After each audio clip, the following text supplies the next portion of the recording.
Лакомканың рецептімен бөлісемін. Кеттік. Жылы сүтке аштықы, қант және 2 жұмыртқа, оның бір сарысын бетіне жаққан қалып қаламыз. Ертілген сары май қосып, ұнды аз-аздан қосып, жақсылап араластырамыз.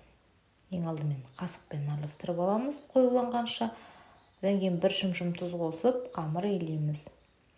Керегенше ұнды қосып отырамыз. Жылы жерге қоямыз. Көтерілгенше кремін дайындаймыз.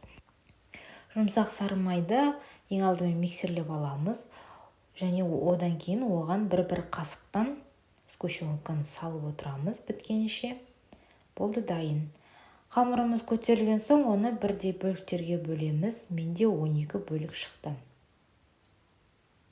Әрқайсысын домалақта формаға келтіреміз. Одан кейін біраз жайып, осылай екіге бүктейміз. Пісіретін табамызға орналастырамыз, 10-15 минутқа қалдырамыз.